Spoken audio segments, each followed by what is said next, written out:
What's going on, guys? It's Nathan for you, and today we'll be talking about mindfulness in managing distress. Use of mindfulness to manage distress. What is mindfulness? Mindfulness means choosing to pay attention to the present moment on purpose without judgment. It allows us to gain awareness of our emotions, thoughts, bodily sensations, behaviors, relationships, and environments. Central to mindfulness is the concept of taking hold of one's mind. This means concentrating our attention on what we choose rather than having emotions, thoughts, or other experiences control us. As we become more mindful in our lives, we can make more informed and effective choices. Mindfulness requires us to practice 3 skills continuously by being non-judgmental of ourselves and our experiences. 1. Mindful, acknowledging that we really can only direct our attention to one thing at a time.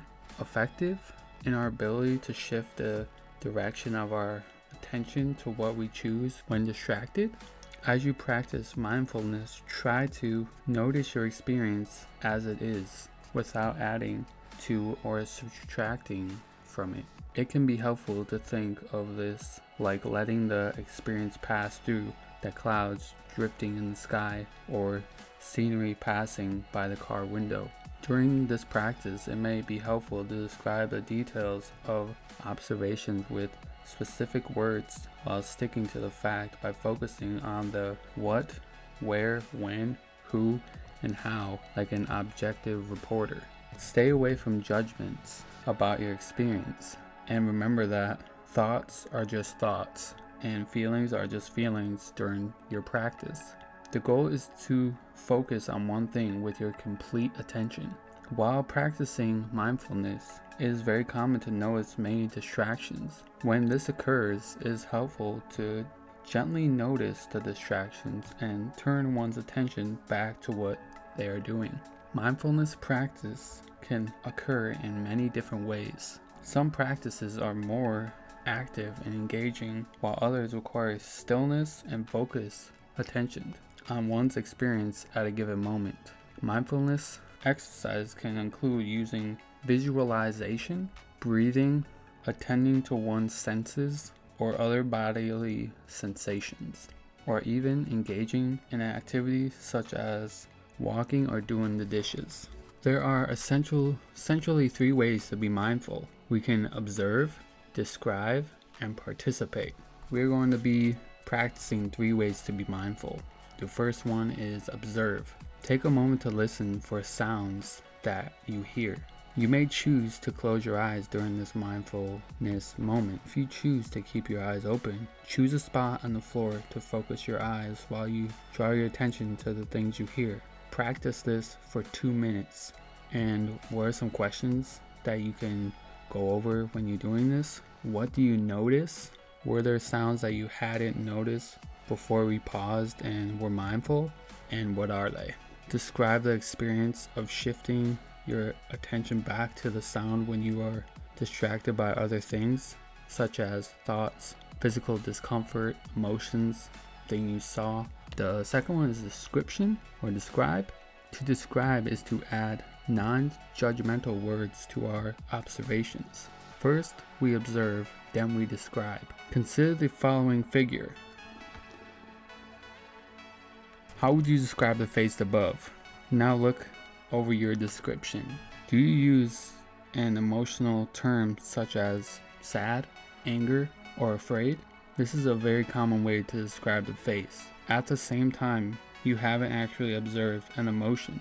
You have observed a drawing of a face with lines, circles, and an upturned mouth. Observe what you are wearing on your feet and then describe non-judgmentally your footwear. Right now I am wearing slides because I just think they're the most comfiest, to be honest. They're Adidas slides. Those bills are comfy as a mother, you know what I'm saying? Right. Or I got for Christmas, I got like hippopotamus slippers.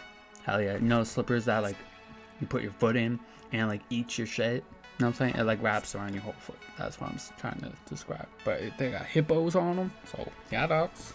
Oh, right. probably didn't want to know that, but it's fine, Bruce. Describe a time when you described a situation or person that was based off of your judgment or assumptions instead of on what you saw. Often we add our judgment and assumptions when we describe things in our environment, especially when we are describing other people and their behaviors. Practicing the mindfulness skill of describing without judgment helps you better assess and respond to situations we encounter in our environment. Then the third one is participate. Participate means engaging wholly and with full awareness in life, not judgmental and in the present moment. When thinking about these skills, consider crossing a busy street. Observing and describing are like stop, look, listen, and participate in the act of walking across the street. Mindfulness activities that use participate include dancing to your favorite song, balancing a coin on its side, doing yoga, painting, or even washing the dishes, etc. Anything you can do can be done mindfully as long as you work to be non-judgmental, one-mindful, and effective. It is important to try many different types of mindfulness activities in order to build your skill of taking hold of your attention. Gaining control over your attention means shifting control away from unhelpful thoughts, painful emotions, and a tendency towards engaging in problematic behaviors. Alright guys, hope you guys enjoyed, and I hope you guys are looking for the next video. The next video will be a mindfulness 5, 4, 3, 2, 1 exercise. So I hope you guys are looking forward to that. If you guys have any recommendation videos you want me to do or things you want me to do on this channel, I do read all the comments. I appreciate every single one of you for taking the time out to comment, share, like these videos, and taking the time out to actually watch the videos. I do hope to help in some way, shape, or form. I have gotten a decent amount of good comments that say thank you for making this type of video or stuff like that. I appreciate every single one of you guys on the other side of the screen. I love y'all so much. I just want you guys to be safe and healthy, and yeah, dogs, I love y'all. Stay safe. I will see you in the next video.